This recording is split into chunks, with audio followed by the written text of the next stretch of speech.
তো ভাই এখন আপকামিং এমন কোনো আইটি সেক্টর আছে যেটা খুব সম্ভাবনাময়, যেটাতে আমরা এখন যদি শ্রম দেই দেখা যাচ্ছে নেক্সট 1-2 বছর বা 3 বছরে একটা মোটামুটি একটা ভালো সম্ভাবনাময় খাত আছে আমি যেটা বলি, ধরেন আপনার যদি প্রোগ্রামিং ল্যাঙ্গুয়েজে একটা ভালো বেসমেন্ট থাকে তাহলে যে কোনো জিনিসই আসলে এআই যত ইভলভ করুক আপনার সুযোগ আছে সেই পরিবেশের সাথে খাপ খাইয়ে নেওয়ার। আপনাকে কিন্তু এটা মাথায় রাখতে হবে যে অ্যাডাপ্টেবিলিটি ইম্পর্টেন্ট, খাপ খাইয়ে নিতে হবে। অলওয়েজ চেঞ্জ হবে, খুব দ্রুত চেঞ্জ হবে। আগে যেমন ধীরে ধীরে চেঞ্জ হয়েছিল, এখন ধীরে ধীরে হবে না। এখন ধরেন আপনি শিখছেন এই মুহূর্তের জন্য একটা জিনিস শিখছেন, 1 বছরের মধ্যে চেঞ্জ হয়ে যাবে, আবার 1 বছর পর একটা শিখছেন, ওইটাও আর 1 বছর মধ্যে চেঞ্জ হবে। তার মানে আপনাকে অলওয়েজ রেডি থাকতে হবে যে কোনো পরিস্থিতিতে। এটা চ্যালেঞ্জ, এটা আমাদের যারা আইটি ফিল্ডে কাজ করি তাদের জন্য অনেক বড় একটা চ্যালেঞ্জ, কিন্তু কিছু করার নেই, এটা আমাদের চ্যালেঞ্জের সাথে সবসময় রেডি থাকতে হবে। এই জন্য আপনার প্রোগ্রামিংয়ের যে বেসমেন্টটা সবচেয়ে জরুরি। ডেটা স্ট্রাকচার, অ্যালগোরিদম, এগুলো আমি বলি যে বেসিক যে ডেটা স্ট্রাকচারগুলো, যে প্রবলেম সলভিং জিনিসগুলো, এই বেসিক জিনিসগুলো থাকাটা জরুরি। এবং এটা শেখার জন্য অনেকে মনে করে আমার ইউনিভার্সিটি যাওয়া লাগবে, এমন না। অনেক প্লেলিস্ট আছে ইউটিউবে, আপনি ডেটা স্ট্রাকচার সেগুলো ফলো করতে পারেন। প্লাস হচ্ছে আপনি যেমন কিছু ল্যাঙ্গুয়েজ, পাইথন, যেগুলো হচ্ছে যুগ উপযোগের সামনে ভ্যালু আরও বাড়বে, এগুলো হচ্ছে একটু মনোযোগ দিয়ে এগুলো শিখতে পারেন। এগুলো দিয়ে এআইয়ের যে ইনভলভমেন্টগুলো, কীভাবে face recognition for an example করতে হয়, এদের ছোটো ছোটো প্রজেক্টগুলো আপনারা করতে পারেন। তো দেখবেন অনেকে বলে না যে জাভা, একটা সময় আমি যখন শুরু করছি 2012-তে বলছে যে জাভার ওই শেষ, মার্কেট শেষ, কিন্তু জাভা কিন্তু এখনও চলতেছে। তো অনেক কিছু অনেকে বলবে, ওইগুলো এত শুনে তো লাভ নাই। আপনি একটা জিনিস ভালো করে আয়ত্তে নিয়ে কোম্পানিতে ঢুকেন, কোম্পানিতে ঢোকার পর সেই কোম্পানির প্রয়োজন অনুযায়ী আপনি স্কিল চেঞ্জ করবেন, আপস্কিলিং করবেন, করতে হবে। ধরেন কেউ বলতে পারবে না আমি একটা কোম্পানিতে কাজ করতেছি, আমি 100% সিকিউর, এটা কেউ বলতে পারবে না, এটা সুযোগ নাই। কারণ ওই কোম্পানি হয়তো কিছুদিন পরে অফ হয়ে যাবে। ইভেন গুগলে বলছে না, কোনো কোম্পানি গুগলে লুক ছাঁটাই করে না, অনেক ছাঁটাই হয়। অ্যামাজনে হয় না, অনেক জায়গায় ছাঁটাই হয়, লুক নেয়, ইভেন সিইও কেও তো ফায়ার করে সব জায়গায়। সো কেউ সিকিউর বলতে পারবে না, বাট যার স্কিল আছে সে সিকিউর। কিভাবে? মাঝখানে হয়তো 3-4 মাস তার একটা খারাপ সময় যেতে পারে জব ছাড়া, বাট যাদের স্কিল আছে তাদের জব আছে, যার স্কিল নাই। এক্ষেত্রে ভাই আমাদের যারা আমরা সোলো ফ্রিল্যান্সার আছে, যে আমরা চাচ্ছি না হয়তো কোনো আইটি সেক্টরে যুক্ত হতে, আমরা বিভিন্ন মার্কেট প্লেসে আমরা কাজ করতে যাচ্ছি, সেক্ষেত্রে আমাদের মানে সামনে পরিকল্পনাটা কেমন হইতে পারে? সামনে ধরেন ফ্রন্ট এন্ডের যে ভ্যালুটা অলরেডি কমে গেছে, কারণ অনেকে এসে নিজেই বাসায় বসে চ্যাটজিপিটির মাধ্যমে কাজটা করায় নিতে পারতেছে।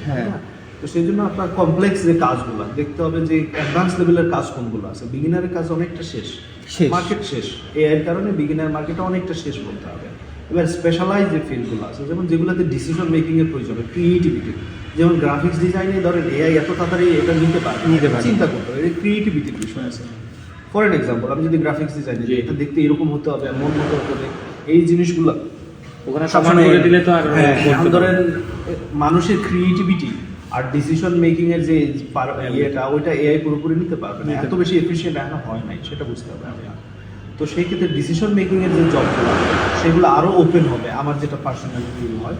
যেমন ধরেন আমি বলছিলাম যে সিস্টেম ডিজাইনিং, একটা সিস্টেম ওভারঅল ডিজাইন করা, যখন আপনি ডিজাইন করবেন তখন আপনি সঠিক ডিসিশন নিতে পারবেন যে এই সিস্টেমটা এতগুলো রিকোয়েস্ট আসবে, আমার এতগুলো ক্লায়েন্ট থাকবে, সার্ভার কতগুলো লাগবে, মাইক্রো সার্ভিসেস ইউজ করবো কিনা, এটা কী কী প্রোটেকশন দরকার, অনেক কিছু আপনি ডিসিশন নিতে পারবেন। বাট যেটা আপনি অথবা এআই নিতে পারবে না, আপনার কোম্পানির পরিস্থিতি বুঝবে না। তো এই জিনিসগুলো ডিসিশন মেকিংয়ে আপার লেভেলের জবগুলো, আরও সিনিয়র লেভেল, মিড লেভেল, এগুলো আরও ওপেন হবে। বাট বিগিনারের জব অনেক কমবে, প্রত্যেকটা কোম্পানিতে ছাঁটাই হচ্ছে। আমার কোম্পানিতে গত বছর 7 জন ছাঁটাই হয়েছে, এই বছর আরও বিগিনার যারা, এবং ইনক্লুড আমিও হতে পারি। এমন না যে আমিও হবো না, আমি তো ধরেন সিইও পর্যন্ত যেখানে হচ্ছে ছাঁটাই হয়, তার তো চিন্তা করতে হবে। একটা কোম্পানি সে কি চিন্তা করে যে আমার আর মানুষ লাগবে 1 জন, তাহলে আমি কেন 5 জন রাখবো, সেটা সে চিন্তা করবেন। সেটা আপনি হন, আমি হই, যেই হই, কস্ট কাটিং এর চিন্তা সবাই করে, কস্ট কাটিং এর চিন্তা আসলে সে বাদ দিয়ে দেবে। যত কস্ট কাটিং করবে তার রেভিনিউ তত বেশি। অলওয়েজ ব্যাকআপ প্ল্যান থাকতে হবে। ব্যাকআপ প্ল্যান বলতে যে আমার এই জবটা যদি কোনো কারণে না থাকে, আর কি কোনো স্কিল আমি ডেভেলপ করতে পারতেছি কিনা, সেলফ ডিপেন্ডেন্ট হতে পারতেছি। অনেকেই ধরেন এই যে ছোটো ছোটো জবগুলারে হচ্ছে, ছোটো বলতে তো আর কিছু নাই, কিন্তু ছোটো করে রাখে বাংলাদেশে অনেক জব। আপনি ধরেন একটা ড্রাইভিং জানেন, ফর এন এক্সাম্পল, তো ড্রাইভিং জানা একটা স্কিল, টাকায় অনেকে উবারে ইয়ে করতেছে না, পাঠাও কি কোনো সমস্যা আছে? এগুলো হচ্ছে স্কিল, আপনি স্কিলের কথা বলতেছেন রিয়েল লাইফে। মেকানিক্স, এটা একটা বড় স্কিল, বাইরের দেশে অনেক ভ্যালু আছে। আপনি সবসময় একটা হচ্ছে অপশন রাখেন।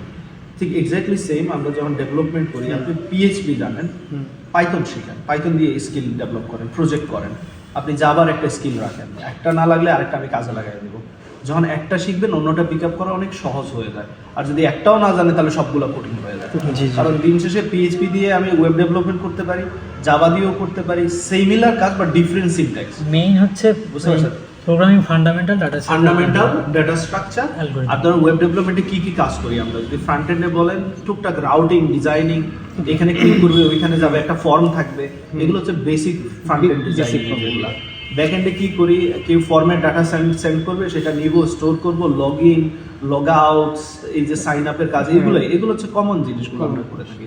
তো এই সিমিলার কাজ আপনি জাভা দিয়ে ফর এক্সাম্পল করতেছেন, জাভাস্ক্রিপ্ট দিয়ে করতেছেন, জ্যাঙ্গো দিয়ে করতেছেন। সো সিমিলার কাজই করবেন বাট ডিফারেন্ট ডিফারেন্ট সিনট্যাক্স। তাই একটা স্কিল যদি শিখতে পারেন অন্যান্যগুলো শেখাটা অনেক সহজ হয়ে যায়। ইজি হয়। তাই আপনার বসে থাকার সুযোগ নাই যে আমি একটা পারি দ্যাট মিনস আমি সিকিউর, এটা বলা যাবে না। ব্যাকআপ প্ল্যান রাখতে হবে। সো এই জিনিসটা চিন্তা করেন।